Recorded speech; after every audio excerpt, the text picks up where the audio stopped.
What up is Marcos' Dynasty Football Dads, where we give you daily Dynasty Football. Please subscribe so you can see this face again. And we are going to be going through a standard mock draft with landing spots again. We're going to do just the top 20 spots. I'm actually going to do the exact same landing spots, but we're going to do super flex as well in a different video, just in case you are in a super flex league.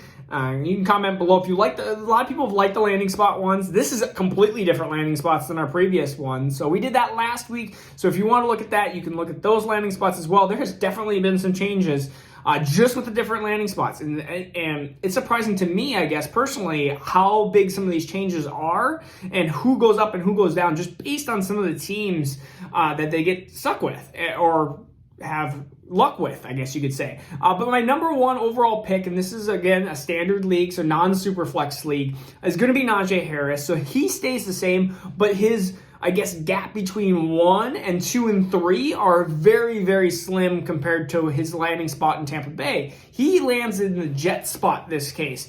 And so he was drafted in round 1, pick 23. Again, a round 1 pick. Awesome that you get the round 1 value, that 5th year option. And it shows that running backs drafted in round 1 hit more than they do in the other rounds. So round 1 is where you want it. Najee Harris, I mean, he's a complete back. We've talked about him being 6'2", 220, 230 pounds. Sometimes even at that point, he sometimes slims down throughout the year. But he has all the tools that you want besides maybe that top end speed. But I don't really care about that. Ultimately, I care about the other 99% of his tools that he has in his bag, and I think he'll be a really, really good NFL football player. I compare him to like a Steven Jackson type. I think that's a decent comparison. He's kind of has a DeMarco Murray-ish type to him as well, but that is who I would pick at the 101 in a standard league. Number 2, we're going to go with Travis Etienne, and reason why he is so close to Najee Harris in this one is because he's in a really good landing spot, and he's in Atlanta in this one. Picked 35th overall, so in the second round, and with Atlanta, they have Matt Ryan, but they actually drafted a quarterback, and he's actually going to be number 19th in this draft, so stick around if you want to see which quarterback they drafted. But with Travis Etienne, he fits Atlanta's scheme really well. They have a really good offense. Their defense is but they have a really good offense, and I think Travis Etienne is honestly 1,000 times better than Todd Gurley. You're talking about high-scoring offense. Travis Etienne can really put up some good numbers. He has elite explosiveness, elite acceleration, probably some of the best acceleration we've seen in a running back in the last 5 years.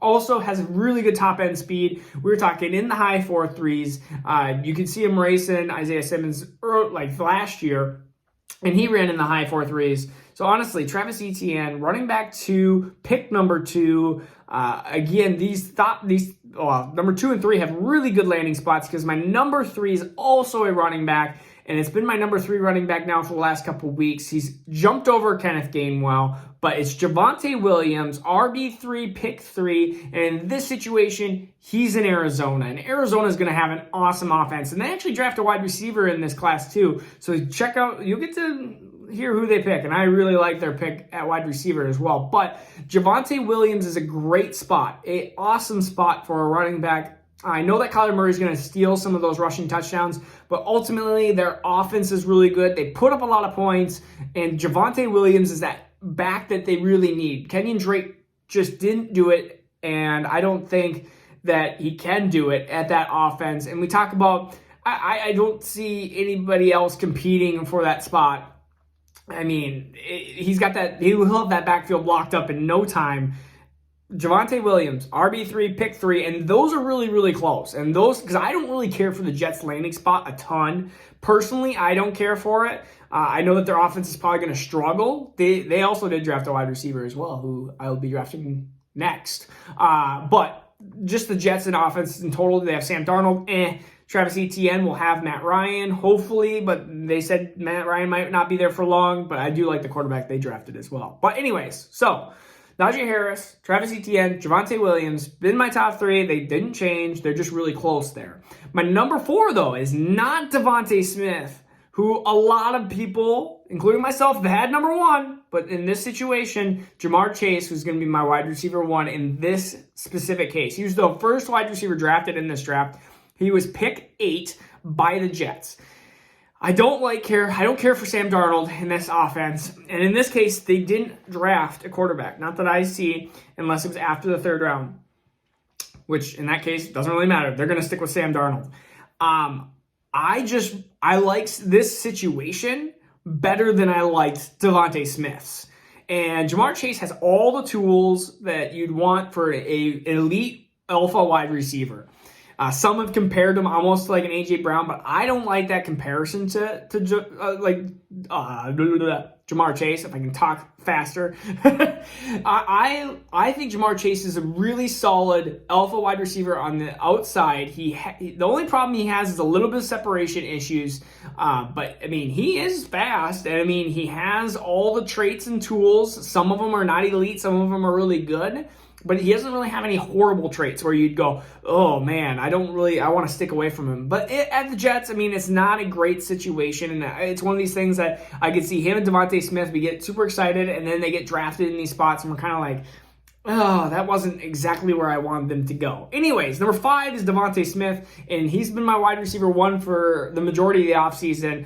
And he went to the Giants at pick 11. You might go, well, Daniel Jones is better than Sam Darnold. But yeah, the Giants offense has just been a kind of a crap show there. And I really can see problems with, I mean, I really liked Sterling Shepard, and I really liked Darius Slayton, and Golden Tate probably not going to be there for super long. But like, he's going to have, I think, some issues in that offense now that Saquon Barkley will be back as well. I mean, you just have seen the Giants offense struggle, and I don't believe in Daniel Jones as well. So, I mean, they're so close. I mean, Jamar Chase and Devonta Smith are so close. It's just like, which one do I think is going to have earlier opportunity? And I think Devonta Smith will have less of that immediately. And so if I want to flip one of these wide receivers later on, like halfway through the season or full season, then I'm going to draft the wide receiver that I think that's going to get the immediate production now, and I think that's Jamar Chase in this case, but, I mean, it's super close. But number 6 is somebody new. Why do I say it's somebody new? Well, it's somebody that is not usually drafted this high, but they're this high this time. In the 5th pick overall in the draft. This is a high pick, and I actually don't really care for why they picked him, but Cincinnati drafts Kyle Pitts, which is an awesome weapon for Joe Burrow. But please, for Joe Burrow's sake, draft an offensive lineman for him. He is getting ragdolled by, not Derek Carr, David Carr. Like David Carr in the beginning of his career, he got ragdolled. Please protect Joe Burrow. He is your future. He is your future for the next 10 years. I know Kyle Pitts is nice and fancy and looks like this attractive new toy for Joe Burrow, but please protect Joe Burrow. In this case, though, if they did draft Kyle Pitts easily with the 5th overall pick is a generational talent at that position and jumps over some of the other positions that I was not extremely thrilled for. I'm like, all right, Kyle Pitts, if you have the 5th overall pick invested into him, he's going to be wonderful for Joe Burrow when Joe Burrow gets back and healthy fully. And, I mean, he tried using Drew Sample, and there was okay games for Drew Sample, but, I mean, Drew Sample is not Kyle Pitts. Kyle Pitts will be an awesome weapon. And even, I mean, Joe Burrow made Thaddeus Moss look great. If he can make Thaddeus Moss look great, he can make Kyle Pitts look amazing. Anyways, pick number 7 is going to be Rashod Bateman. He was picked 41st overall in the second round. He's my wide receiver 3. Has always been my wide receiver 3, kind of, pretty much. He is a Detroit Lion in this situation, and honestly, just being a Detroit Lion, we don't know what's going to happen with those what's going to happen with Marvin Jones, Golladay. I don't think they're going to come back. I also just don't really care for the offense of Detroit again. This is the problem when you have the Jets, Giants, and Lions all being mocked with some of these wide receivers. You get some of these situations and you're like, I don't really care for that. Just like I didn't like Henry Ruggs going to Oakland, Jerry Jeudy going to Denver. Like, these are teams that you're like, I don't really care for that. And then you get teams, so it's all weighing talent and opportunity, because then you get these players like Chase Claypool, who did awesome at the combine, but then you're like, he'll be a 3rd wide receiver, maybe 4th wide receiver at Pittsburgh. Maybe he'll get transferred to tight end, and then all of a sudden he comes out and just lights the world on fire because of opportunity. So you're trying to weigh talent and opportunity. So Rashod Bateman, still safe enough to be my wide receiver 3 as a Detroit Lion, and they're going to have Quintus Cephas in the slot. Bateman will be the X. So it'll be a fine spot for him. Not amazing. But number 8 is going to be Trevor Lawrence. And Trevor Lawrence, again, is the quarterback 1. He's going to be picked 1st overall in Superflex leagues. spoiler for the Superflex League draft tomorrow, he will be number 1. He'll be drafted number 1. Trevor Lawrence, QB1, 01 by the Jags. I mean, it's pretty simple and easy at this point. There's not much to say. He's a generational talent. Could be Andrew Luck. He could be Peyton Manning light. Why not draft him here at 8? He's going to be the highest drafted quarterback that I've had in a 1 QB league in Dynasty in probably forever that I've been a part of. Yeah. And probably forever. So, anyways, number 9, we're going to have Jalen Waddle, and he's the 4th wide receiver. He and Ronald Moore actually flip-flopped in this case, and that's, again, due to landing spot, and Jalen Waddle was picked 16th overall by Arizona. So they picked Javonte Williams, and they picked Jalen Waddle. Talk about an offense. They are just trying to light up points. Try to keep up with them is what they're trying to say. And Jalen Waddle is amazing in the open field. I mean, we are talking about a joystick out there trying to juke people and everything. He would fit perfect. You have DeAndre Hopkins. You have a great running back in Javonte Williams. You have Kyler Murray who can rush and stuff as well. And you have Jalen Waddle in the open field that is just making people miss. And you're doing little screens and dump offs to him, and he's just lighting the world on fire. Jalen Waddle is that's a great situation for him. I really, really like that. And Arizona likes drafting wide receivers super high. I mean, they've done it the last couple of years. So, Jalen Waddle, pick 9. Pick number 10, again, Ronald Moore slid down a spot. And even in this case, I almost even want to put him down another spot because he's in New England. And New England, he's got the 46th overall pick in the 2nd round. He's going to be my wide receiver 5. New England just it's a mess there. We don't know who's going to be their quarterback. Prediction, I think it's going to be Mac Jones. That's just my draft prediction, but who knows? Maybe they stick with Cam Newton and Jared Stidham for another year. That could be a mess.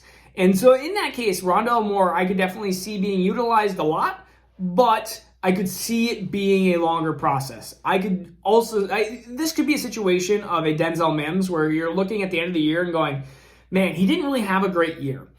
Especially if it's in New England. Any New England wide receiver, you could be like, you know what? I didn't see him really have a great year. But then you're thinking, wide receiver 2, year 2 breakout, year 3 breakout. That is when you start buying low on these players. And that's why he's 10th in this situation. I mean, he's still a really good wide receiver, and that's why he's 5th. And he's 10th overall. But we are going to actually draft a 2nd tight end.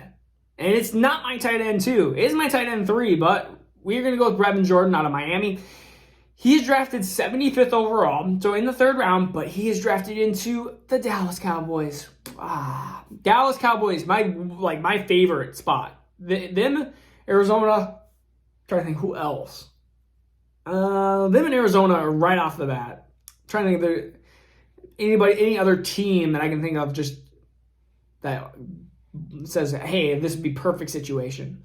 Those two. If you can think of another one, let me know. But those two for sure, Arizona and Dallas. And this situation with Brevin Jordan, he's a weird tight end because he's a low A dot, which means he gets low average drop, or he gets a low average depth of a target, and he gets these short catches, and he's a run after the catch guy, and he can make people miss, and he can run people over. He's a unique tight end. But anyways, in with Dak Prescott, with those wide receivers, and I think one of those I think they're going to end up having, in a year or two, one of these it's going to be dual wide receivers. It's not going to be 3 wide receivers. Gallup or Cooper will be gone, and eventually here in a year or so, and then you'll have Lamb and Beta wide receiver, whoever that is, and then you'll have Zeke and Pollard probably still there, and then you'll have Brevin Jordan, who's going to be this huge target monster in the middle. Think mega Jason Witten. I mean, way better than, it's hard. Jason Witten was close to a Hall of Famer, or maybe a Hall of Famer, but I mean, think Brevin Jordan is like this huge monster, the yards after catch. I really like this spot. He moved way up. This is a huge riser if he goes to Dallas. Anybody's a huge riser if he goes to Dallas. If Kyle Pitts goes to Dallas, I'm not sure what I'm going to do. My phone might just blow up. I might throw him up if they're 4 or 5. We're talking way up there. Once in a generation talent for Kyle Pitts, but Brevin Jordan is super, super good and actually was recruited higher than Kyle Pitts. Think about that. That's pretty crazy. All right, number 12. This is my biggest faller. We haven't heard his name yet. I talked about how he was close with Javonte Williams, but this is actually Kenneth Gainwell. He's my RB4, and he's shoved way down at 12. People are going, you love Kenneth Gainwell. What are you doing? Where's he going? Well, He was drafted 74th overall in the third round, which is fine. We're saying we're good so far, to Washington. Reason why is because I don't know if Antonio Gibson was just like, hey, like he stole all my time in Memphis, bring him on over to Washington football team, and here we go. We can have our dual threat from Memphis to here. I honestly just don't like that spot because I really like Antonio Gibson, and I think that would be a problem. I could see, Kenneth Gainwell is a high, like a more elite J.D. McKissick, and I just think that would be like I don't know. Maybe it turns out to be Kareem Hunt and Nick Chubb type of relationship where they both end up being fantasy relevant, and I could still be a little bit too low, but just I don't like the spot for Kenneth Gainwell. I think Antonio Gibson is a really good running back. He showed in the first year, and now that we're putting Kenneth Gainwell into that mess, where he's going to be there for, it's not like Antonio Gibson's going to be gone here in a year, 2 years, 3 years, and he's stuck in Washington for a while. So that's kind of an unfortunate situation. And so that was probably my least favorite spot by Kenneth Gainwell. And I mean, honestly, one of these 4 running backs is probably going to go somewhere where we don't like, and we have to sit there and go, what's going to happen? Like, what if a running back goes to the Saints? I mean, they're cap strapped, and what if one of them goes to the Saints? We're not going to like that situation, but it could happen. Like, we don't know. There's going to be a running back, and I'm hoping it's not the top 4. I'm hoping it's like Chuba Hubbard, who I already don't like, goes there, and then it's like, whatever, he's gone.